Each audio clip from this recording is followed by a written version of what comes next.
West Duluth, Minnesota, November 1896. Before the lake froze, before the ore docks went silent, a Finnish carpenter named Jonas Lehtonen committed an act so strange that men walked out of the streetcar barn just to watch him fail.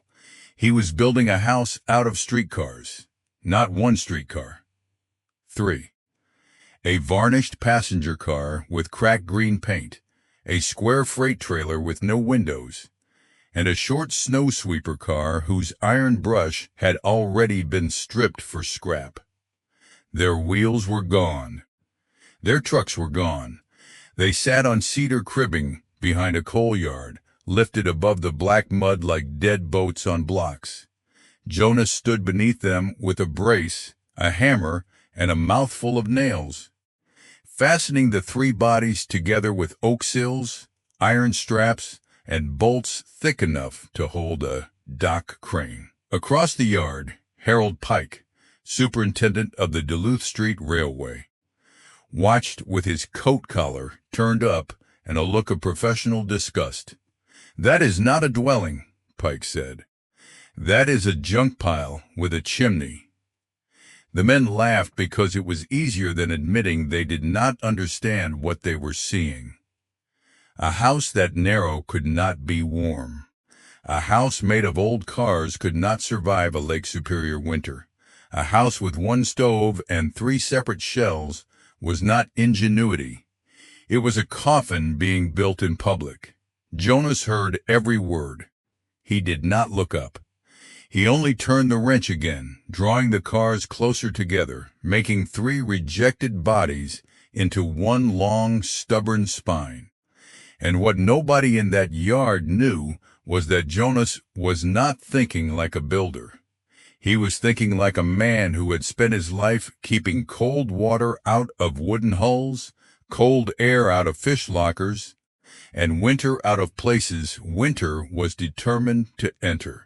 He knew something the men in the yard did not. Cold does not always win by being strong. Sometimes cold wins because people give it one straight road into the room. Jonas was building roadblocks. His first winter in Duluth had taught him the cost of a straight road. He had come from the Finnish coast with his wife, Aino, and 2 children, Maddie and little Lena, carrying tools wrapped in sailcloth, and a letter promising work near the harbor. The work came, the house did not. What they rented was called a cottage by the landlord and a plank crate by anyone who had ever slept in it.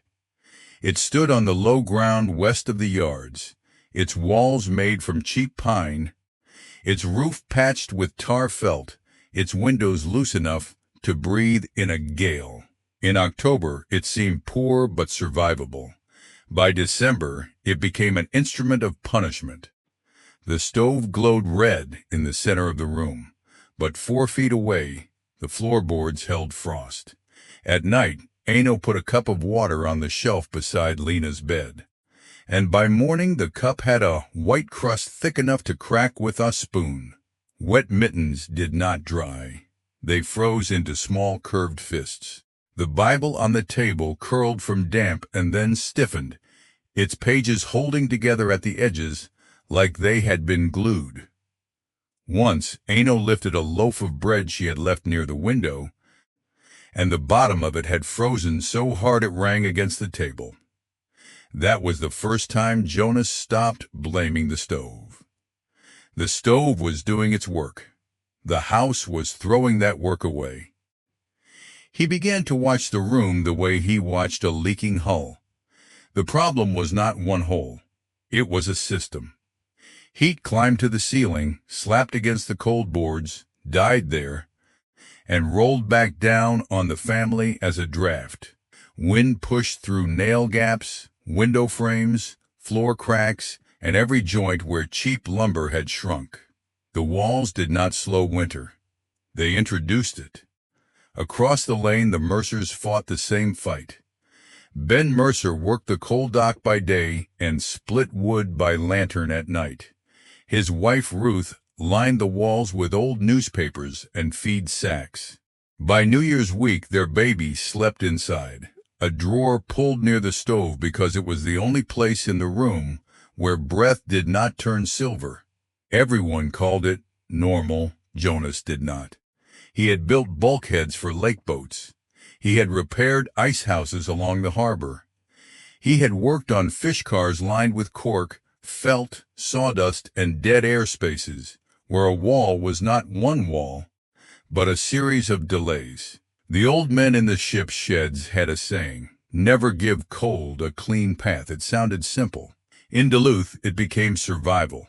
By late summer, when the street railway began retiring its oldest horse-car bodies, Jonas saw them not as transportation, but as finished rooms waiting for a second argument. The passenger car was narrow, but double-skinned. The freight trailer had thick plank sides and no glass to leak heat.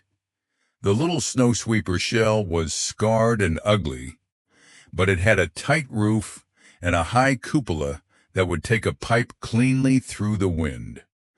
To Harold Pike, they were refuse. To Jonas, they were 3 weather doors.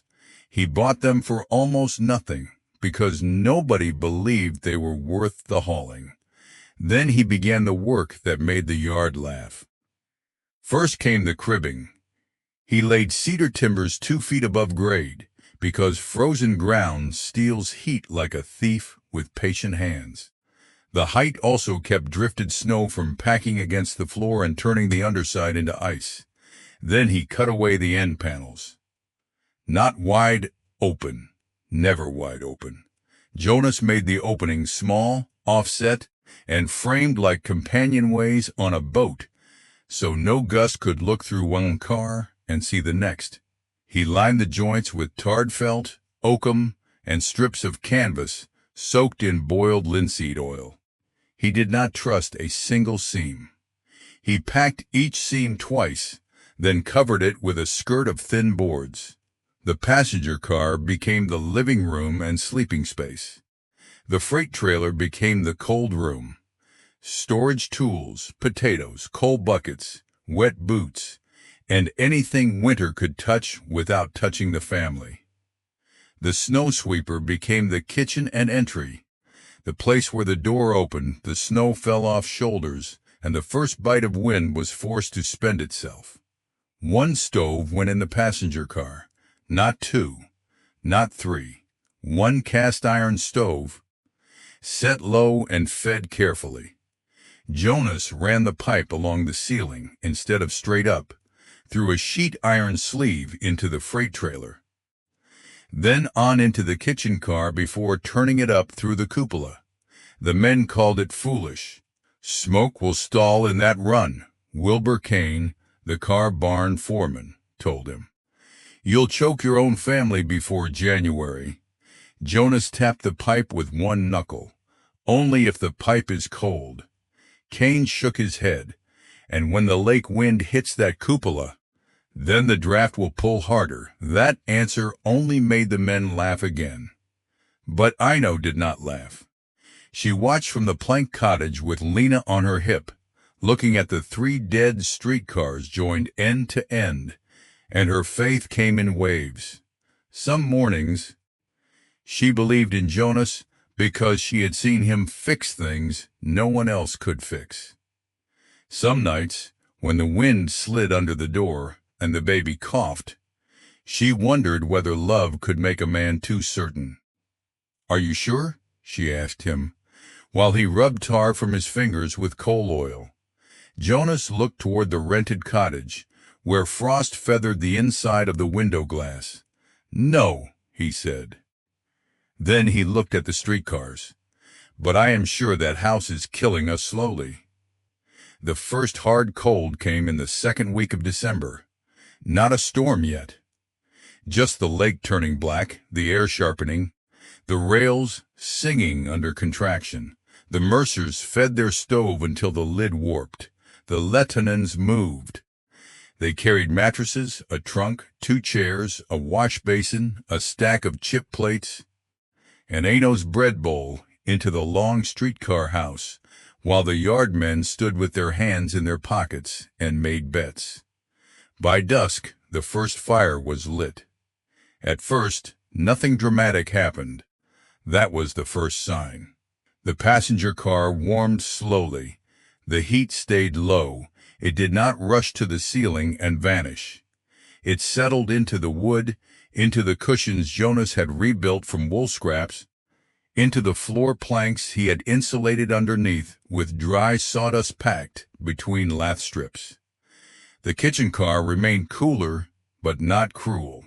The freight trailer, unheated, dropped close to freezing and stayed there, dry and still, like a cellar laid on its side. Aino put her hand near the joint between the passenger car and the trailer. No whistle of air. No invisible knife against the wrist. Just a slow coolness, held behind boards and canvas, as if winter had placed its palm on the outside and could not push through. The children slept that night under 2 blankets instead of 4. By morning, the water in Lena's cup was liquid. Aino stared at it for a long time. Then she cried without making a sound. The principle inside Jonas's strange house was old, but almost no one in the yard had seen it applied to a home. Most poor houses fought winter at one line, inside against outside. Warm room on one side, killing air on the other, thin boards in between. That meant every gap mattered, every nail hole mattered, every gust attacked the living space directly. Jonas changed the battlefield. He made winter fight in stages. The kitchen car took the first strike. Every time the outside door opened, cold entered a room that was allowed to be cold. It did not enter the beds. It did not enter the children's lungs. The freight trailer took the second strike. It was not comfortable, but it was quiet. Its still air slowed the movement of heat, the way a harbor breakwater slows waves. Only after crossing those 2 spaces did the cold reach the passenger car. By then, it was weakened. Not gone. Weakened. That difference saved wood, saved sleep, and saved the small daily dignity of not living, as if a blizzard had a legal right to the table. If the outside air stood at 20 below, the kitchen might hold 25 above, the freight trailer 10 above, and the passenger car near 60. The stove did not have to lift the whole world from 20 below to livable. It only had to defend the last chamber. Jonas had not built a warmer wall. He had built a colder outside, a less cold middle, and a warm inside, each one forcing winter to spend a little of itself before the next door. That January, Lake Superior decided to audit the design. The storm began with a low sound from the harbor, the kind of sound men stopped talking to hear. By nightfall, snow was moving sideways in sheets so dense that lantern light turned into a yellow blur 6 feet from the hand.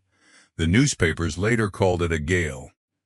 The working families called it worse than that. For 13 days, the temperature did not climb above 0. On the 4th morning, a thermometer nailed to the freight office read 31 below before the glass cracked. Wind came off the lake hard enough to scour paint from siding. Horses refused the street. Streetcar lines froze under rime until sparks fell blue from the wires and died. Inside ordinary plank houses, people entered the old arithmetic of fear. How much wood remained? How far to the pile? How long the baby had been coughing? Which chair could be burned first without admitting defeat? At the Mercer's cottage, the flour bin froze to the wall. Ruth Mercer chipped kindling from a broken washstand while Ben tried to pull more coal from a drift that had buried the shed door to the latch. By the 7th day, their stove smoked back into the room because the chimney had iced at the cap. By the 9th, the baby's lips had a blue edge Ruth would remember for the rest of her life. In the streetcar house, The storm was not absent. It was outside.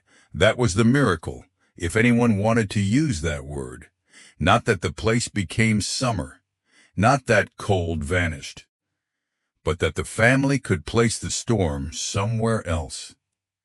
The passenger car held at 58 to 62 degrees on a ration of fuel that would have been laughable in the old cottage. The stove burned steadily, not frantically. The long pipe gave off a dull ribbon of heat along the ceiling, warming the kitchen just enough to keep the bread dough alive and the water pail open. The freight trailer stayed bitter but dry. Salt pork, potatoes, onions, tools, boots, and coal sat there without thawing and refreezing into ruin. The kitchen car took snow, boots, wet wool, and the first violence of the door. It was the room winter was allowed to insult. The family lived behind it. On the 10th afternoon of the gale, Aino set her bread bowl near the wall of the passenger car, covered with a cloth from her wedding chest. Outside, snow hissed over the roof. Inside, Lena played with wooden buttons on the floor. Maddie copied letters from a slate. Jonas mended a crack in one window sash while the stove clicked softly as it settled. Hours passed. The bowl rose. That was the proof Aino trusted more than any number Jonas could name. Yeast is not sentimental. It does not rise because a husband has an idea. It rises because the room is warm enough, steady enough, and alive enough for small, invisible work to continue. In the Mercer's cottage, bread sponge would have died in the bowl. In the streetcar house, it pushed against the cloth like a quiet answer. The railroad men did not see that bowl.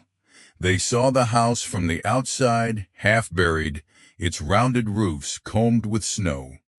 One pale thread of smoke lifting straight from the cupola before the wind tore it sideways. Some still called it luck.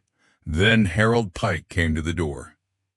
It happened on the 12th night, after a streetcar stranded near the hill line snapped a brake chain and slid backward into a coal wagon. No one died, but the wreck blocked the crossing, and Pike spent 3 hours in a storm so cold his mustache froze into 2 white hooks. He left the wreck furious, half blind with blowing snow, and cut behind the coal yard because it was shorter than the road. That shortcut brought him past Jonas's long, ridiculous house. At first, Pike saw only the shape. 3 streetcar bodies joined in a row, their sides rimed white, their windows glowing a low amber behind frost-free glass. Frost-free glass. Pike stopped.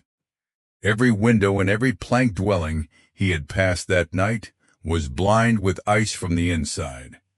Every door steamed and froze. Every chimney coughed black smoke from desperate firing. Jonas's chimney did not cough. It breathed. A thin, steady plume rose from the cupola, clean and pale, the sign of a fire being managed, not begged. Pike stepped closer. He expected the usual whistle at the seams, the rattle of loose boards, the raw bite of cold radiating from a poor wall. Instead, the house sounded heavy, not silent, heavy. The wind struck it and moved around it. Unable to find an easy mouth, he knocked on the kitchen door. When Jonas opened it, Pike braced for the blast every winter doorway gave back. It did not come. The kitchen car was cool but stable. Damp wool hung from hooks. Snowmelt darkened the floor near the threshold. A kettle stood on the stoveplate without a skin of ice. Through the second opening, Pike could see the freight trailer, dim and narrow. Through the third, the passenger car glowed with lamplight. Aino stood near the table with flour on her sleeves. Lena slept on a bench with one arm outside the blanket. On the table sat the bread bowl, the cloth lifted into a soft dome by the life underneath it. Pike stared at it as if it had accused him. "How warm is it in there?" he asked. Jonas wiped his hands on a rag. "Warm enough." Pike stepped into the kitchen car and closed the door behind him. He felt the change immediately. The first room did not comfort him. It arrested the storm. The second room did not warm him. It slowed the cold. The third room held the family. 3 different airs, 3 different battles, 1 fire. Harold Pike was not a fool. He was proud, rigid, and fond of rules, but he understood systems when the evidence entered his bones. "Why does it work?" he said. Jonas looked down the length of the joined cars. "Because the lake has to lose 3 arguments before it reaches the children." For once, Pike had no official answer. By morning, the story had moved faster than the streetcars. The superintendent had gone into the junk house during the gale and come out quiet. That alone was enough to change the laughter. Men who had mocked Jonas began arriving with serious faces and folded paper. Carpenters from the barn asked about the seams. Dock workers asked about floor height. A blacksmith wanted to know whether a kitchen could be placed at the windward end of a 1-room shack. Ruth Mercer came with her baby wrapped against her chest and asked nothing at all. Jonas showed them everything. He did not draw grand plans. He marked boards with a pencil stub. He held his hands apart to show air gaps. He explained that a cold porch was not wasted space if it kept the bedroom from paying for every open door. He told them not to run stovepipes straight to the sky if there was useful heat left in the metal. He warned them that a long pipe needed pitch, clean out, and heat enough to draft. He showed them how canvas, felt, sawdust, and still air could do what poor families could not afford in brick. He had one rule he repeated until other men repeated it for him. Do not make the warm room defend the whole winter. By spring, 3 more families had built buffer rooms onto their cottages using scrap doors, packing, crates, car siding, and roof felt. By the following winter, 5 retired car bodies stood on the edge of the yards. Not all beautiful, not all legal, but all warmer than what they replaced. The design did not spread because it was fashionable. It spread because people could count the wood that remained. Ben Mercer kept a mark on his coal bin that year. With a crude vestibule and a sealed storage lean-to-built from streetcar siding, his family burned nearly 1/3 less fuel before March. More important, Ruth stopped moving the baby from corner to corner looking for the one place where breath did not smoke. That was the real measurement. Not the superintendent's approval, not the laughter ending, not even the clean smoke from the cupola. The proof was in ordinary life returning, bread rising, children sleeping, wet socks drying instead of freezing into shapes, a mother opening the door without feeling the room die behind her. What Jonas Lehtonen built behind that coal yard was not a curiosity. It was a rough, working-class version of an idea builders would later give polished names: thermal zoning, airlocks, bath of entry, continuous envelope, service spaces on the cold side, living spaces protected on the warm side. The words changed, the physics did not. Modern houses still use the lesson when they place garages, mudrooms, enclosed porches, insulated chases, and double-wall assemblies between the family and the weather. Engineers can draw the heat flow in clean arrows now. They can measure leakage with fans, calculate resistance through layers, and name every failure point. Jonas had no such instruments. He had a freezing child, a bad house, a memory of bulkheads, and 3 streetcar bodies nobody respected anymore. That was enough. The men in the yard had looked at the cars and seen their past use. Jonas looked at them and saw their remaining grammar. A passenger car knew how to hold people. A freight trailer knew how to hold still air. A snow sweeper knew how to meet weather first. Alone, each one was scrap. Together, they became a sentence winter had trouble finishing. The strangest part of the story is not that the streetcar house worked. The strangest part is that it had to be mocked before it could be understood. Because that is how practical genius often arrives. Not wearing a title, not carrying permission, not speaking in a room full of experts, it arrives with tar on its cuffs, children asleep behind it, and a simple refusal to let a cruel system keep pretending it is normal. Jonas Lehtonen did not conquer Lake Superior. He made the storm spend itself before it reached the children.